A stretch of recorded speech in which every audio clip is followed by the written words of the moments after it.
Assalamualaikum warahmatullahi wabarakatuh. Salam sejahtera bagi kita semua, teman-teman baik keagama maupun di luar agama di seluruh Indonesia dan bahkan ada yang di luar ya. Baik, pagi hari ini akan saya sampaikan bagaimana budidaya secara sederhana dan praktis karena keterbatasan waktu yang kita punya. Mungkin untuk lebih level lebih lanjut nanti bisa kita adakan dalam event berikutnya. Mungkin bapak-bapak, ibu-ibu banyak yang mengira anggur itu dalam mindset kebanyakan orang kita itu kan mesti hidup di daerah dingin karena asalnya kan dari negara subtropis. Nah, padahal kita tidak ingat bahwa anggur akan berbuah itu saat musim panas. Jadi sebenarnya anggur itu sangat cocok di Indonesia, terutamanya karena kita ini kaya akan sinar matahari. Itu kuncinya. Jadi tanam anggur itu di tempat yang cukup sinar matahari. Kalau masalah tanah dan lain-lain bisa dikondisikan, tapi kalau sinar matahari itu adalah hal yang mutlak. Kemudian Mas Agus, minta Mas Agus.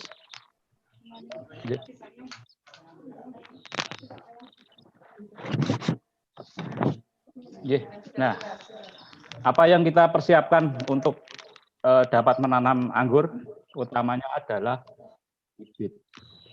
bibit anggur. Di kita di Indonesia ini sudah banyak macam-macam jenis anggur. Nah, untuk saya rekomendasikan itu adalah anggur-anggur yang memang sudah adaptif, terbukti bagus di Indonesia, kemudian buahnya banyak, pertumbuhannya bagus, dan relatif lebih tahan terhadap hama dan penyakit. Bagaimana kita memilih bibit anggur yang baik sebelum kita tanam? Pertama adalah kita lihat dulu bibitnya. Sebelumnya saya sebutkan bahwa bibit anggur itu ada dua macam yang umum tersedia. Yang pertama itu biasanya adalah bibit stack on road. Jadi bukan hasil sambungan. Kemudian kedua adalah bibit grafting. Yang ini umum tersedia di kita. Untuk memilih bibit anggur yang baik adalah pertama, usia sudah cukup. Itu dapat dilihat dari kondisi bibit anggur. Minimal daun adalah 5 yang sudah dewasa. Kemudian pucuk itu pertumbuhannya masih lanjut, jadi tidak stuck. Kalau stuck biasanya ada masalah di perakaran atau ada penyakit yang membuat dia berhenti tumbuh. Next. Kemudian kunci kedua adalah media tanam. Nah, ini yang kadang-kadang teman-teman itu tidak memperhatikan media tanam. Ini adalah kunci bagaimana anggur yang masih bibit ini bisa tumbuh dengan baik. Karena kuncinya adalah di media tanam. Media tanam yang kita berikan di anggur, ini saya khusus untuk membahas untuk pot. Kalau untuk di lahan tanah, hampir sama medianya, hanya karena di pot itu ada perlakuan tertentu, jadi saya jelaskan untuk penanaman anggur di pot. Yang pertama adalah tanah gembur. Kalau bisa dicari tanah yang subur. Yang kedua adalah sekam bakar. Jangan menggunakan sekam mentah, karena ada risiko ada jamur di situ, kemudian ada proses fermentasi di situ. Kalau sekamnya masih mentah, nanti membuat akar jadi busuk. Yang ketiga adalah pupuk kandang. Saya biasanya menggunakan pupuk kambing yang halus, dan ini kuncinya bahwa pupuk kandang harus benar-benar fermentasi sudah sempurna. Karena banyak sekali saya temukan teman-teman yang tanam itu mati, setelah saya cek ternyata pupuk kandangnya masih mentah. Kemudian hati-hati juga kalau beli pupuk kandang. Saya tidak menggeneralisasi bahwa yang dibeli di toko-toko itu tidak bagus, tapi saya sering menemukan bahwa untuk mengejar target produksi, jadi pupuk kandang hanya dikeringkan, kemudian digiling, kemudian di-packing. Padahal itu belum terfermentasi dengan sempurna. Begitu pupuk itu kena air, bakteri di dalamnya bekerja, maka itu terjadi fermentasi sehingga menimbulkan panas. Akar terutama bibit yang masih muda akan menjadi mati. Jadi itu kuncinya. Kemudian perbandingannya berapa? Karena tanaman anggur ini adalah butuh air, tapi dia tidak suka becek, media yang becek. Jadi benar-benar harus porus. Ini kuncinya. Jadi kalau musim hujan, kehujanan langsung hilang, baik di pot maupun di tanah. Perbandingan antara tanah, sekam bakar, dan pupuk kandang adalah 2:2:3. Kemudian untuk satu pot ukuran 50 atau 60, bisa kita tambahkan kapur pertanian atau dolomit 1 genggam, kemudian sebagai pupuk dasar NPK 1616 1 sendok makan cukup. Itu kemudian dicampur mix yang rata. Mas Agus, next. Nah, ini saya gambarkan di pot. Kalau di lahan,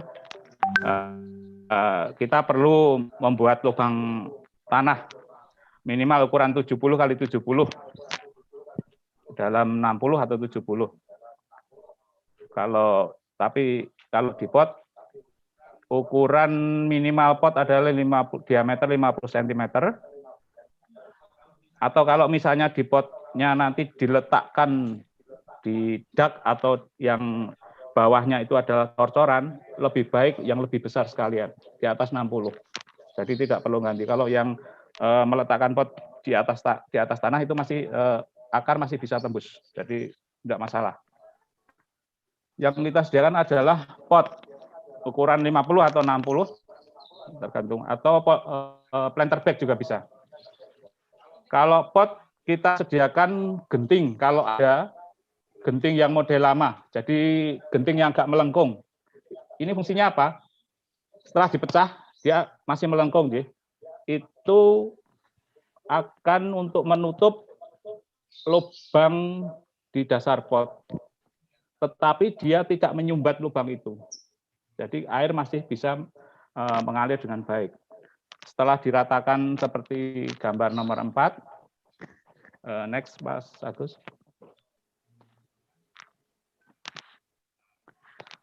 Kita berikan sekam saja, sekam bakar ya lebih baik, sekam bakar sekitar 2 cm atau menutup rata. Ini fungsinya apa? Untuk pengatusan. Jadi tadi selain genting juga ada sekam bakar.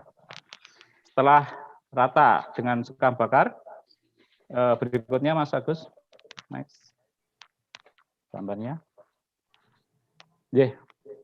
Nah, seperti gambar nomor 6 ini, kita buka bibit, hati-hati, jangan sampai merusak akar, karena biasanya akar itu relatif masih muda dan gampang patah. Sebelum diberikan bibit, kita setelah tadi diberikan sekam bakar, kemudian kita tuang media sekitar setengah atau seperempatnya dari tinggi pot. Setelah itu kita letakkan dengan hati-hati bibit yang sudah tersedia pas di tengah, kemudian kita masukkan media lagi sampai rata dengan leher batang anggur. Next, Mas Agus. Oke.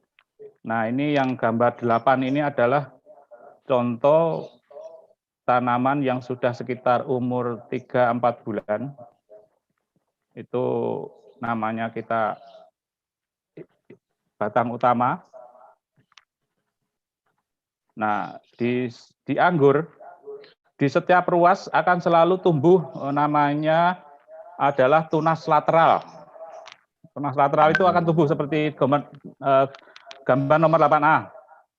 Sebaiknya tunas lateral ini dibuang. Jadi tanaman anggur bisa tumbuh fokus untuk membentuk namanya batang primer. Batang primer akan ditumbuhkan sampai ke atas para-para. Seperti nomor 8 ini, gambar nomor 8. Next, Mas Agus. Nah, ini sekitar usia 2 tahun lebih. Ini juga di pot, kebetulan tanah, di bawahnya tanah, akar juga sudah tembus ke bawah. Next, Mas Agus. Nah, ini udah masuk para-para. Kemudian untuk pembentukan cabang, Mas Agus tolong kembali ke nomor 8 tadi. Oke. Pada saat tanaman sudah mencapai para-para, maka akan kita potong untuk pembentukan batang sekunder.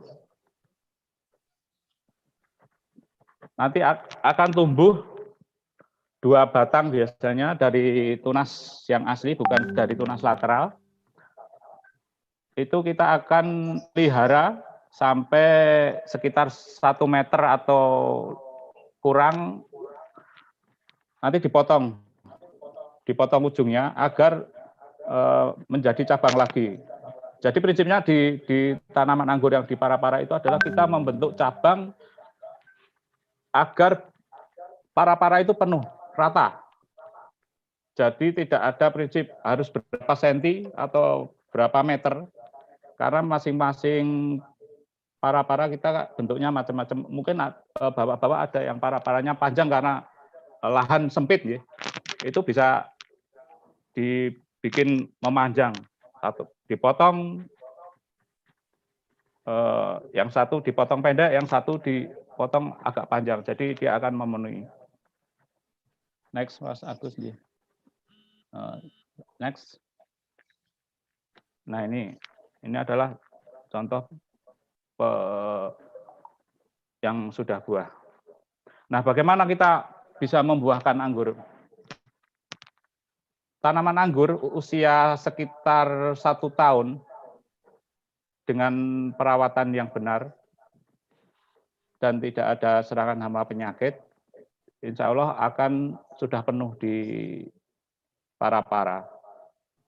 Kemudian cabang-cabang yang sudah penuh ini, kalau kita membuahkan, sebelumnya adalah ada di treatment pemupukan. Jadi 2 bulan sebelum kita buahkan, kita akan memberikan pupuk MKP dengan KNO3.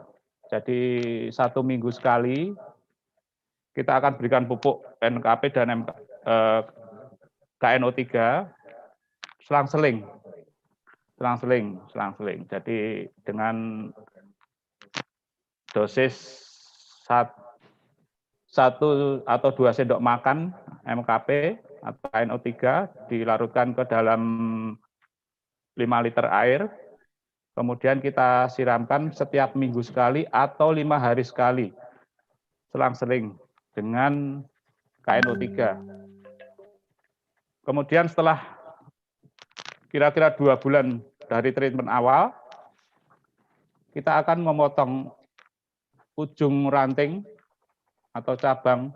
Kalau di pengangguran ini namanya kita biasanya sebut cabang tersier yang kira-kira sudah sebesar pensil.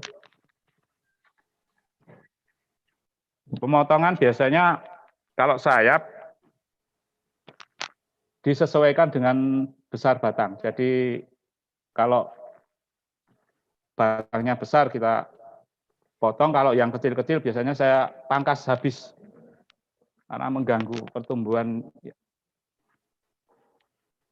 Jadi cabang-cabang yang kita potong ruas minimal 5, atau kalau saya biasanya saya pilih ada mata tunas yang gemuk-gemuk. Itu saya pilih, atasnya saya potong. Kemudian daun jangan dibuang. Jadi sistem kita ini adalah potong muda.